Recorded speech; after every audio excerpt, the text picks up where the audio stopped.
doing? Good to see you. Good to see you too.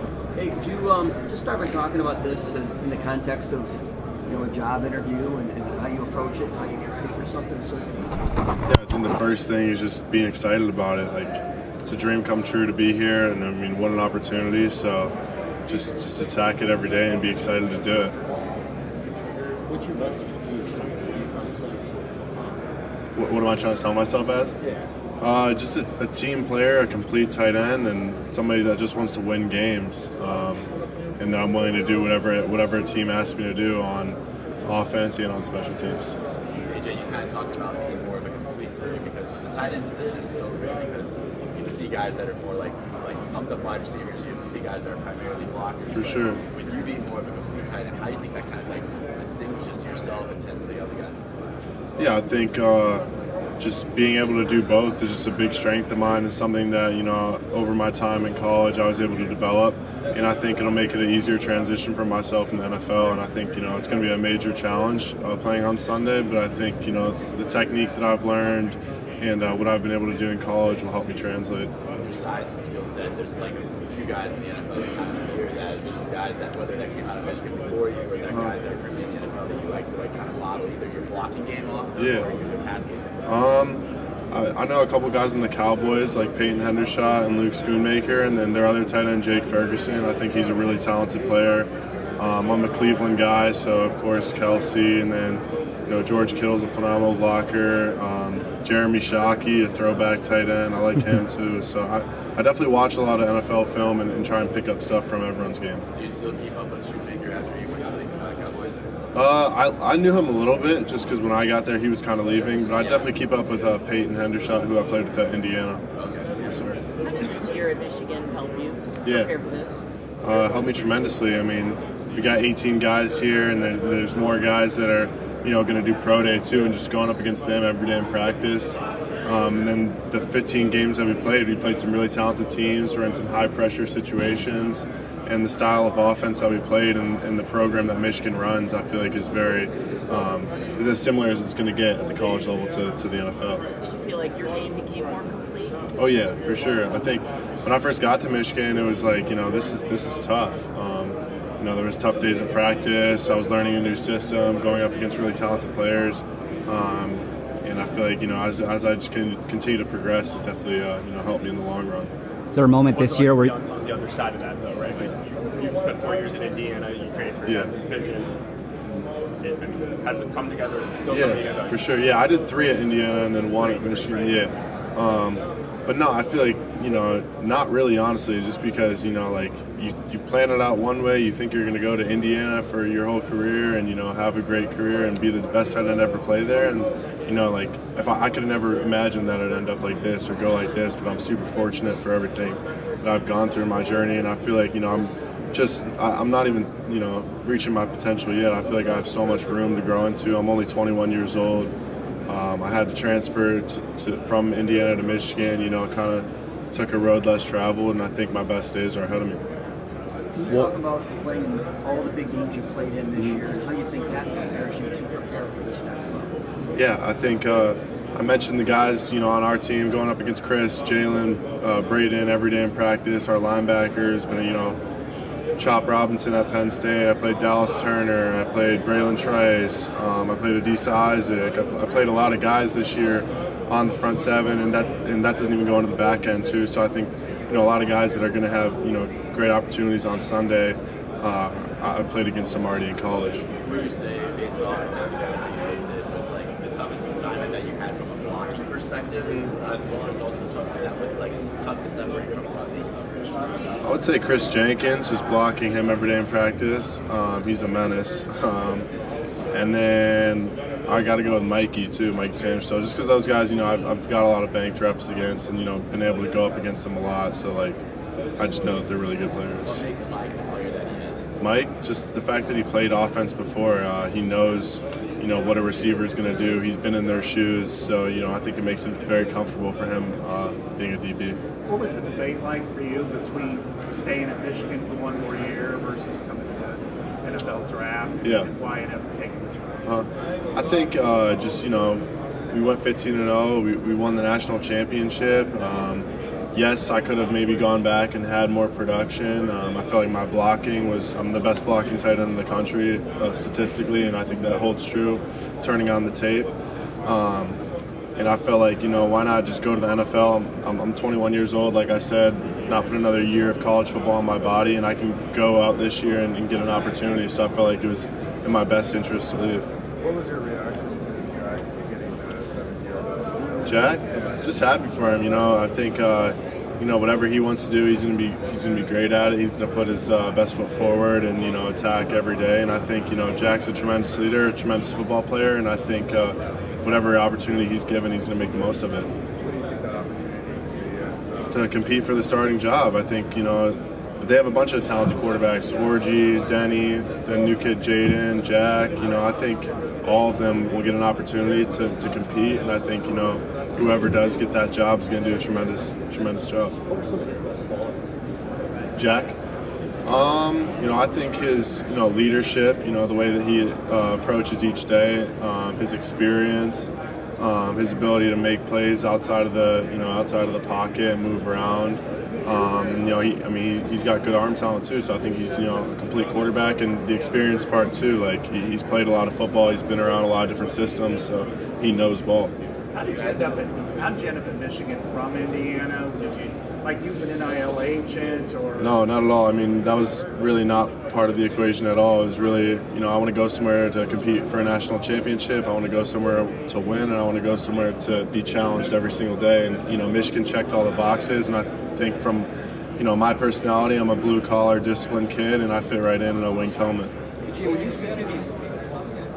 The Bucks? Yeah, I think I met with them at the Senior Bowl in here.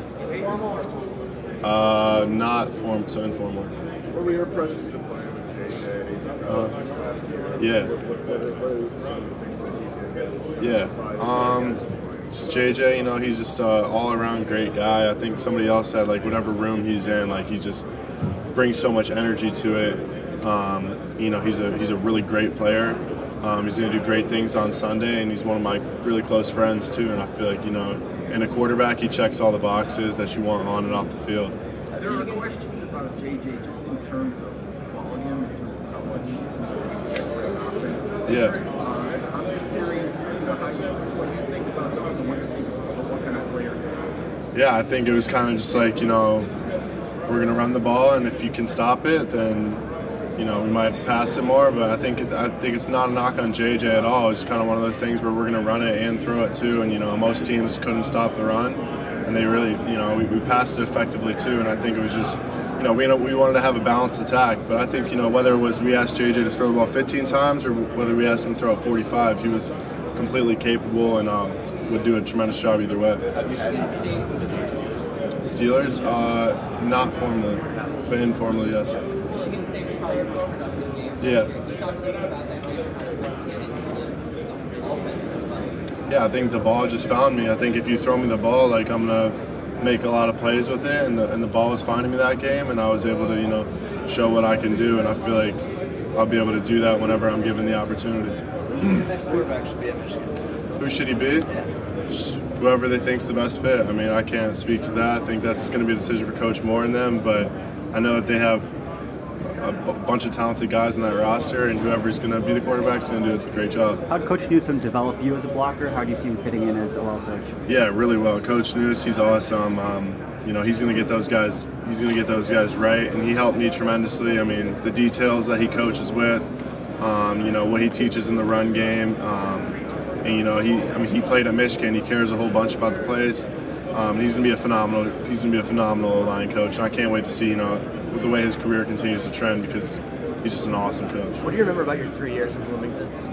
It was just, a lot of fun, a lot of good teammates, some ups and downs. I feel like, I was definitely a captain there my junior year, and, definitely cared a lot about the plays.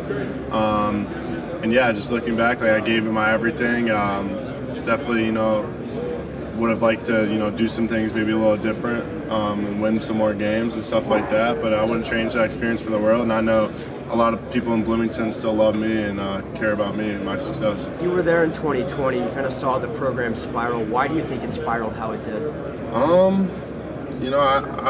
To be honest with you, I can't really speak to that. I'm not really sure. I know that me personally, I gave my best effort every single day. I think we had a great year in 2020, and then just maybe injuries, maybe complacency. I mean, can't really put your finger on it, but I wish it didn't turn out that way. Playing against them this year, what was that kind of like? Mike?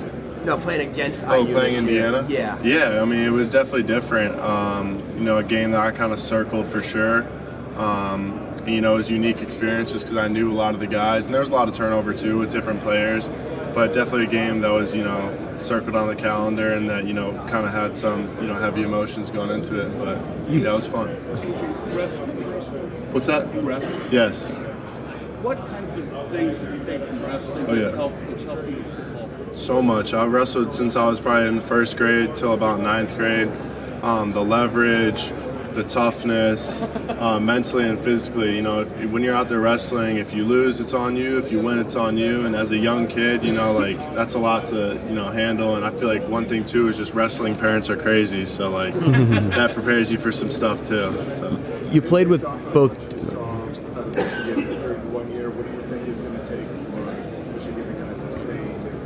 What do I think it's for them to sustain? I think just keep on doing what they're doing, keep recruiting the same kids that they're recruiting. I mean, we don't get, 15 five-star guys. We get a select few guys that are going to come in and work extremely hard and be tough as nails and play with pride and play as a team too. Like, when your running back's on the ground, you better run over there and pick him up. If there's your teammate on the other sideline, you better go over there and escort him off the sideline. And I think they better, they're going to keep that stuff going. And with Coach Moore at the helm and the rest of the coaches they got, I know that they'll keep that tradition going. Yes. Informal. Yeah, I mean, I think really highly of them. I know Coach Wells through Peyton Hendershot. He was actually working out Peyton, and I met him back at Indiana, and I think really highly of their team and their tight end room. I mentioned Scooney and Peyton and Jake Ferguson and Sean. So definitely a lot of Big Ten guys, and the Michigan tight end room was definitely paying a lot of attention to those guys and watching them on film. What do you expect to do over next year? Yeah, I think, just continue to be an absolute dog. Colson's a tremendous player. Brady's a tremendous player. Marlon. They got freshmen, Zach Marshall. And just continue to keep the tradition going of having great tight ends at Michigan. And I know that they'll continue to keep the standard high and do a great job. You played. Thoughts about Justin Tress? Jay Tress? Yeah, I'm super happy for Jay Tress. He's going to do an awesome job. I know he's learned so much from Herb. I know all the guys respect him. Brings a lot of enthusiasm. He's another Pittsburgh guy like Herb. So I think he's going to do an awesome job. How can he find his own? Is it just trying to emulate what Herb did? Because, I mean, you hear the way everyone talks about a little Herb. bit, but, do his thing too. I think, everyone's different. You can't, try and be somebody that he's not. So I think, what he's continued to do, what got him to that position, is going to, continue the success going, and I think he's going to do an awesome job. What sort of is his thing? What does differentiate him? Yeah, I think, just the way he builds a relationship with all the guys and his enthusiasm also. Like, he's going to take the time to get to know all the guys and, let them know that he cares about them, and he's also going to be hard on them too and hold them accountable and make sure that they take care of the little details. You played with both J.J. McCarthy and Michael Penix. Who do you think goes earlier in the draft? Who do I think goes earlier? I mean, I'm not a GM, so I think whoever does go earlier and whoever goes after, they're both going to do an awesome job. And I do know that they're both really talented prospects and they're going to have really good careers. And then why'd you pick Michigan to transfer to? Yeah, I think I just fit in with the culture. I mentioned I'm sort of a hard worker, and I wanted to go somewhere where I could win. They had fallen short the year before in the semifinal, and it was like, if you come here, it's national championship or bust, and I was all for that. How much did you know about Michigan coming out of high school as a recruit and this guy? Yeah, a whole bunch. I knew that they had a bunch of guys that were from Ohio, like Desmond Howard, and had a lot of good success. It's a program that has so much tradition, won a lot of national championships, won the most Big Ten championships, and won the most games of all time. So what can you ask for than that? Can you give us? You mentioned Michael Penix. Can you give us your Penix sort of scouting report? Tremendous deep ball. He can just absolutely rip it. Lefty quarterback. He does some different things. You roll him out left. really good athlete. And I do remember that he was a really good dancer. Anytime in the locker room, that kid can dance. And he's just a really good leader, too, and a really fun person to be around. And like I said, I think he'll have tremendous success. Michigan's a tough transition to the NFL. Historically, you don't see a lot of, rookie guys have huge numbers. Sam Laporta kind of nixed that thought. Just what did you think of his season? And when you look at him, how much do you appreciate the success he had, and what do you take from his game? Yeah, I think, he was a guy that, went in there and took advantage of his opportunity. I think, anytime you turned on the TV, anytime the ball was around him, he was making plays with it. And I think a big thing that stood out to me was he had that knee injury, I think, late in the playoffs. And, he toughed it out, played through it, and that's something that I can always respect, just going out there for your teammates. And if you're not 100%, still going at it and doing your best. Michigan's had some great tight ends come out, and you're one of them. Mm-hmm. But next man up, Colston Loveland. Any other young players who are going to be kind of the next man up behind you guys? Marlon Klein, Zach Marshall, the freshman, Deacon. Really any of them. I feel like when you're at Michigan, like you're going to be challenged and pushed every day in practice, so that's going to make the game, hopefully that much easier. And I think whoever steps up, they're going to do an awesome job. And I think, they have the depth to do it collectively also. It's not going to have to be just Colston or just Max. Like, they have depth, and whoever's out there is going to do an awesome job. AJ, you said you're a complete tight end. When you're talking to NFL teams, are they focused more on your blocking? Yeah. Not really. I mean, I feel like, that's just something where, Michigan asked me to block, and I went in there and I did the best I could and did a really good job. And then also, too, like, when I was at Indiana, there was questions about, can this kid block? And it was kind of like, whatever I'm asked to do, I'm going to do a really good job at it. And I think, when given the opportunity in passing game, I'm going to make a lot of plays too. And it was kind of just one of those things where I was, I was asked to catch the ball too, but I mean, I was asked to block more, and I just, did that. How much untapped potential do you think you have as a lot. I mentioned I'm a young guy. I feel like I'm still growing into my body. And I feel like with the right opportunity, I feel like I could be a really, really good player on Sunday and a really good tight end in the passing game. And I think, I'm going to work my hardest to do that. And I know that, myself, I do everything I can to make sure I'm a great player. And I feel like, it's going to keep paying off for me. From that pass game perspective, who are some pros you watch, body type wise, that kind of model that element of your game? I mentioned the Cowboys tight end room with all those Big Ten guys, Jeremy Shockey, Travis Kelce, Cleveland guy. So yeah, I mean, I watch a lot of Cole Kmet. Really, I watch a lot of NFL film just because going through this process, you don't know where you can end up, and you want to know who's in their tight end room and what you think of those guys. Bengals, yes. Went good. Just I met with one of their scouts, and I think they have a good opportunity for a tight end. They probably need a tight end. So yeah. You weren't on NFL radars a ton last year. At what point this year did you feel like the dream might become a reality? I felt like when I first got to college, it was kind of like I'm gonna go in there and maybe I'll be on special teams or something. And I went to Indiana and kind of showed out, and people were like, yo, like, you're going to get a chance to play at the next level. So I feel like I've always kind of, since I've been at college, kind of had that goal in the back of my head, and just been doing everything I can to get to this point. Who are your Michigan teammates here? Who do you think might surprise people during the testing going on? Maybe 40? I think CJ. I've been able to train with CJ. Me and him are both at XP in Fort Lauderdale. And I've seen him put his head down and work, so I think he's going to do a really good job. Roman, really all the guys, whether it's here or at Pro Day too, I think we're all going to do a really good job. Anything in particular that you want to show this week? Probably just my knowledge of the game, and that I'm a competitor, and I can do everything that a team's going to ask me to do, and I'm willing to do whatever that is. AJ, Coach lets you call one play. What do you call and why? Pass play, probably a little stick return route. It goes to the tight end, and run play, a power, just because, gap scheme play, we get the boys downhill, and if you're at Michigan, I feel like you better be able to run that play, and not many teams can stop it.